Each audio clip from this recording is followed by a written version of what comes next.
오늘 이 아침 우리가 함께 묵상할 말씀은 요한복음 7장 14절에서 24절까지의 말씀입니다. 이 말씀 함께 읽고 오늘 이 아침 우리에게 주시는 하나님의 말씀의 은혜를 함께 나누도록 하겠습니다. 명절이 중간에 접어들었을 즈음에 예수께서 성전에 올라가서 가르치셨다. 유대 사람들이 놀라서 말하였다. 이 사람은 배우지도 않았는데 어떻게 저런 학식을 갖추었을까? 예수께서 그들에게 대답하셨다. 나의 가르침은 내 것이 아니라 나를 보내신 분의 것이다. 하나님의 뜻을 따르려는 사람은 누구든지 이 가르침이 하나님에게서 난 것인지 내가 내 마음대로 말하는 것인지를 알 것이다. 자기 마음대로 말하는 사람은 자기의 영광을 구하지만 자기를 보내신 분의 영광을 구하는 사람은 진실하며 그 사람 속에는 불의가 없다. 모세가 너희에게 율법을 주지 않았느냐? 그런데 너희 가운데 그 율법을 지키는 사람은 한 사람도 없다. 어찌하여 너희가 나를 죽이려고 하느냐? 무리가 대답하였다. 당신은 귀신이 들렸소. 누가 당신을 죽이려고 한다는 말이오? 예수께서 그들에게 말씀하셨다. 내가 한 가지 일을 하였는데 너희는 모두 놀라고 있다. 모세가 너희에게 할례법을 주었다. 사실 할례는 모세에게서 비롯된 것이 아니라 조상들에게서 비롯한 것이다. 이 때문에 너희는 안식일에도 사람에게 할례를 준다.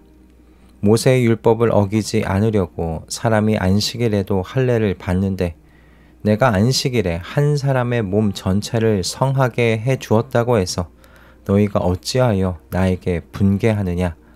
겉모양으로 심판하지 말고 공정한 심판을 내려라. 아멘. 간혹 신앙생활을 하는 중에 왜 이렇게 내 신앙생활이 메말라 있지? 라는 그런 의문이 들 때가 있지는 않으셨는지 모르겠습니다. 새벽 예배 자리에 나가고 11조 생활과 봉사의 자리도 열심히 지키는데도 내 신앙의 자리가 메마른 것 같을 때를 경험하게 되는 이 당혹스러운 경험들을 해보셨는가 하는 건데요. 목사로서 저도 간혹 이런 당혹스러운 경험을 하고는 합니다. 분명히 하나님을 향한 열심과 헌신이 없는 건 아닌데 오히려 이 헌신과 열심이 왜 나를 이렇게 메마르게 만드는 건가? 하나님과의 관계에서 멀어지는 것처럼 느끼게 만드는 건가? 헌신과 열심이 없다면 모르겠는데 분명 헌신과 열심의 자리가 있음에도 그렇다는 것이 참 당황스러운 일입니다. 우리는 오늘 본문에서 왜 나의 하나님을 향한 열심과 헌신이 오히려 내 자신을 메마르게 만드는지에 대하여 한 가지 확실한 이유를 아시게 될 겁니다. 그리고 이에 대한 해답을 예수님의 가르치심을 통해서 받게 되실 텐데요. 바라기는 이 말씀이 저에게도 그리고 함께 이 말씀을 받는 모든 분들에게도 우리 자신의 신앙의 자리를 건강하게 살펴볼 수 있게 하는 그 눈을 뜨게 만드는 데 사용되어지기를 이 아침 소원합니다. 오늘 본문에는 유대인들을 향한 예수님의 충격적인 발언이 기록되어 있어요. 19절 말씀입니다. 너희 가운데 그 율법을 지키는 사람은 한 사람도 없다.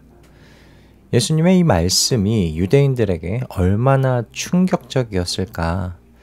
이런 모세를 통해 하나님으로부터 직접 율법을 받은 선택받은 민족이라는 자부심이 유대인들이 대단했지요. 그러다 보니 누구보다 율법 잘 알았고요. 율법을 지키는 데 있어서 누구보다 헌신적이었다고 확신할 수 있습니다. 그러나 이들에 대한 예수님의 진단은 정확했어요. 유대인들의 헌신은 진짜 헌신이 아니라 가짜 헌신이었다라는 말씀입니다. 예수님은 왜 이들의 헌신이 가짜 헌신이라고 말씀하시는 걸까? 두 가지 이유 때문인데요. 첫째는 이들의 헌신의 동기 때문에 그렇습니다. 예수님께서는 이들이 자기 영광을 구하고 있다라고 말씀하세요. 예수님께서는 유대인들이 가진 그 가짜 헌신의 정체를 이와 같이 빛 가운데 드러내시오. 유대인들은 하나님께서 주신 율법에 헌신하는 것처럼 보였지만 실상은 그 율법의 지식을 자랑거리로 삼고 있었던 겁니다.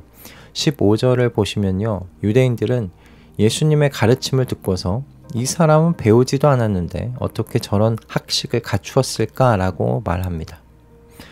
당시의 유대인들은요. 정규 랍비 학교에서 교육받은 사람들만이 그를 아는 자로 그렇게 인정을 해 주었다고 합니다. 게다가 제자에서 랍비가 되기까지 수십 년의 정규 과정이 필요했다고도 해요. 그러니 갈릴리 출신의 예수님은 정규 교육을 받지 않은 것으로 여겼던 거죠. 그래서 이들은 예수님이 정규 교육을 받지도 않았는데 성경에 어떻게 이렇게 정통하고 자유자재로 해석할 수 있는지에 대해서 놀랐던 겁니다. 그런데 이 놀라움 속에는 유대인들이 얼마나 이 율법적 지식을 나 자신을 자랑하게 만드는 이름표로 만들었는지 숨겨져 있는 거죠.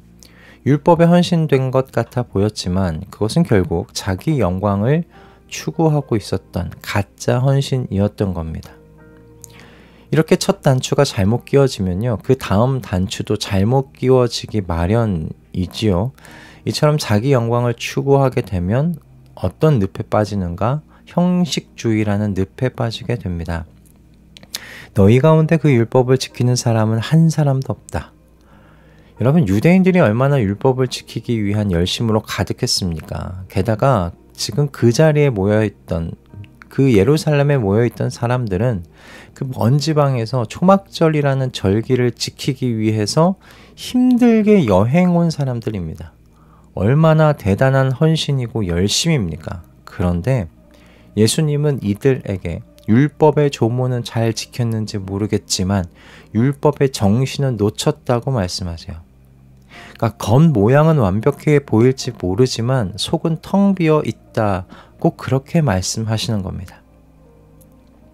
자, 그렇다면 이런 가짜 헌신들 속에서 진짜를 어떻게 구별할 수 있을까요? 예수님께서는 동기부터 다르다라고 말씀하세요. 자기를 보내신 분의 영광을 구하는 사람은 진실하며 그 사람 속에는 불의가 없다. 우리는 어제 예수님의 모든 시간이 하나님의 뜻을 이루어 드리는 것에 초점 맞춰져 있다는 것을 함께 나누었었습니다.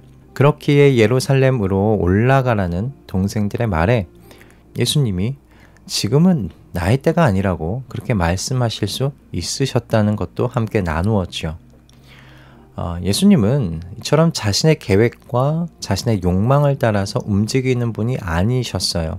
예수님은 하나님의 뜻과 하나님의 계획에 완전히 헌신되어 계셨죠.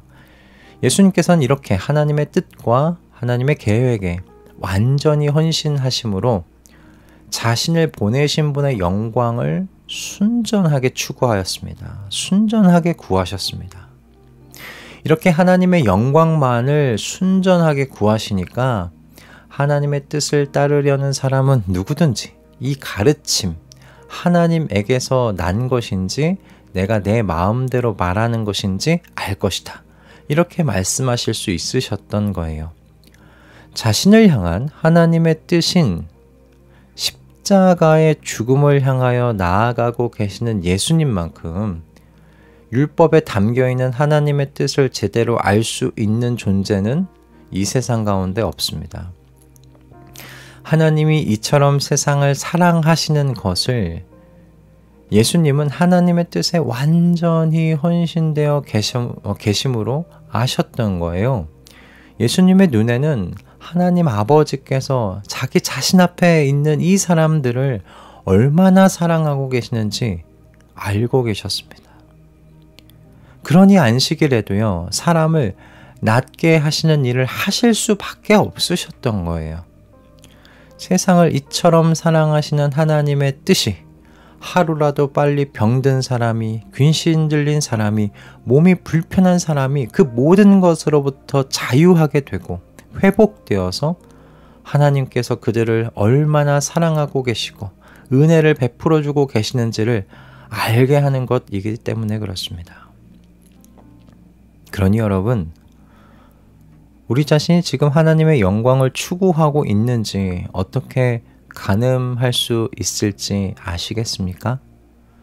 저와 여러분의 모든 행위의 뿌리가 하나님 사랑과 이웃 사랑이 있는가 없는가, 여러분 그것을 살펴보시면 됩니다. 바울 사도는 로마서 13장 10절에서 이렇게 말했어요. 사랑은 이웃에게 해를 입히지 않습니다. 그러므로 사랑은 율법의 완성입니다.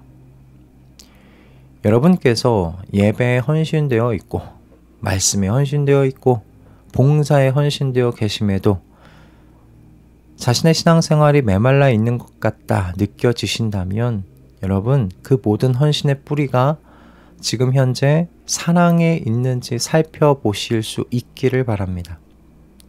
예수님의 모든 행위의 뿌리는 하나님께서 세상을 이처럼 사랑하신다라는 이 하나님 아버지의 사랑에 있으셨습니다.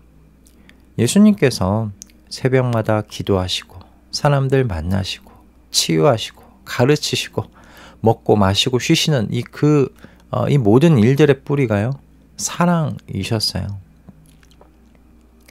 사랑하시니 기도하셨고 사랑하시니 만나셨고 사랑하시니 치유하셨고 사랑하시기 위해 먹고 마시고 쉬셨습니다. 이 아침에 우리의 모든 헌신도 결국에 이 하나님의 사랑을 완성하는 것이 되도록 해주시기를 우리가 기도했으면 좋겠습니다. 하나님의 성령께서 말씀에 담겨 있는 하나님의 뜻 알게 하여 주셨으니 그 뜻을 살아갈 능력도 달라고 기도했으면 좋겠습니다. 그래서 우리의 신앙에 대한 헌신이 풍성한 삶의 자리로 저희들을 인도할 수 있게 되기를 이 아침 소원합니다. 할렐루야. 기도하겠습니다.